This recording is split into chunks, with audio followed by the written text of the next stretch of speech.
आत्ताची अत्यंत मोठी बातमी, भारतामध्ये HMPV चे 2 बाधित आढळलेले आहेत।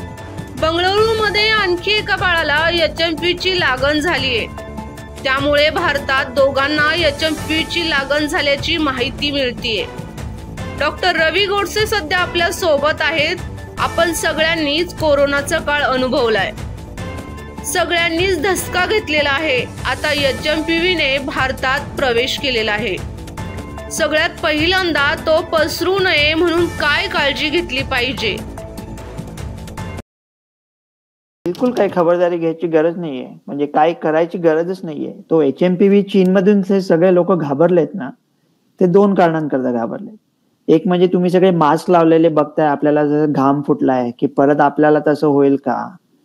पण ते चीनमध्ये लोक नेहमीच मास्क घालतात पोल्युशनसाठी। ते काही नवीन नाही, ते डोंबिवली स्टेशनचं चित्र दाखवल्यासारखं आहे। अरे आज गर्दी काय रोजच असते, त्याच्यामुळे त्याच्या मास्कचं काय घाबरायचं कारण नाही। तुम्ही म्हणाल हा व्हायरस आहे ना, ह्यूमन मेटान्युमो व्हायरस, तो तसा मामूली आहे आणि तो अगदी ज्यांचं वय कमी आहे किंवा अगदी वय जास्ती आहे किंवा इम्युनोसप्रेस्ड आहे त्यांनाच पकडतो। जनरली तो बालकांनाच पकडतो। 5च्या खाली म्हणतात, पण जनरली 1 वर्षाच्या खाली 11 महिने साधारणतः मीडियन एज असतं आणि त्याचा सुद्धा सिरियस इलनेस व्हायची शक्यता खूपच कमी असते, अगदीच कमी असते। पण आता तुम्ही म्हणाल मग जर का हा मामूली आहे, आणि कोविडच्या वेळेला आपण असंच बोलत होतो ना, मामूली आहे, आणि मग अचानक तो हाताबाहेर गेला, तर मग चीनमध्ये आता का झालंय? चीनमध्ये लोक ऍडमिट का होत आहेत? ते काहीतरी 120 स्टुडंट ऍडमिट झाले वगैरे म्हणतात ना। चीनमध्ये ऍडमिट का होत आहेत हे ज्या क्षणी आपल्याला कळेल, त्या क्षणी आपल्याला कळेल की आपण काय करायला पाहिजे।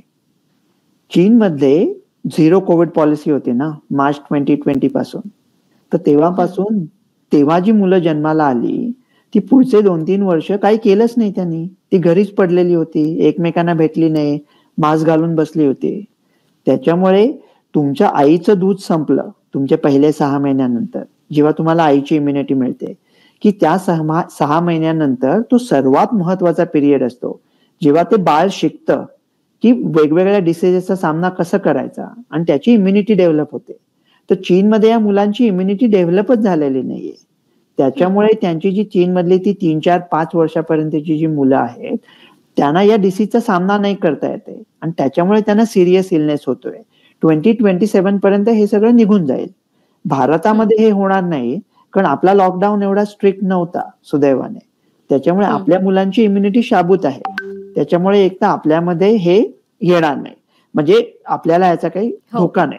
दुसरं म्हणजे सर्वात भीती सगळ्यांना काय असते की पॅन्डेमिक झाला तर बाबा महामारी झाली तर काय होईल, महामारी झाली तर काय होईल, महामारी झाली तर काय होईल, तर अशी भीती वाटते ना सगळ्यांना।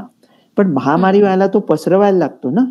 कोविड मध्ये काय व्हायचं, एखाद्या माणसाला बरं नाहीये पण तो एवढं बरं नसायचं की बाबा तो बाहेर नाही जाऊ शकणार, तो बाहेर जाऊन इतरांना पसरवायचा। इथे तुम्ही चीनमध्ये जरी बघितलं तर केसेस फक्त मुलांमध्येच आहेत ना, केसेस सर हाच मुद्दा घेऊन थोडा पुढे जाते। जसं तुम्ही म्हणालात की केसेस फक्त मुलांमध्ये आहेत, आता पण बंगळुरूमध्ये जे 2 रुग्ण आढळलेत, एक 8 महिन्यांचं बाळ, एक 3 महिन्यांचं बाळ आहे, ज्यांच्या घरामध्ये सध्या लहान मुलं आहेत, नवजात बालकं आहेत, त्यांनी काय काळजी घेतली पाहिजे सध्या? ती काळजी घ्यायच्या आधी मी तुम्हाला पटकन सांगतो की ती मुलं तर काय बाहेर पडणार नाहीयेत, गाडी बिडी चालवणार नाहीयेत, ती घरीच आहेत ना, आईबाबांच्या याच्यावर आहेत। त्याच्यामुळे त्यांचा पॅन्डेमिक व्हायचं असेल तर त्यांच्याकडून ते पेरेंट्सना देणार आणि ते पेरेंट्स बाहेर पडून देणार, पण पेरेंट्सना होणारच नाही, कारण पेरेंट्सची इम्युनिटी शाबूत आहे। त्याच्यामुळे याचं पॅन्डेमिक नाही बनणार, हे तसंच राहील। आता मग याची ट्रीटमेंट काय आहे? ट्रीटमेंट काहीच नाहीये याला। वॅक्सिन काय आहे? काहीच नाहीये। तर मग लोक विचारतात की मग तुमच्याकडे ट्रीटमेंट नाही, वॅक्सिन नाही, तर तुम्ही मग टेस्टिंग कशाला करताय डॉक्टर लोक? महाग आहे ना ते टेस्टिंग, RT-PCR टेस्टिंग। आम्ही सगळ्याचं एकदम RT-PCR करतो, influenza A, B, RSV, Covid सगळं करतो। तुम्ही मग टेस्टिंग कशाला करता डॉक्टर? काय पैसे मिळवायला करतात का?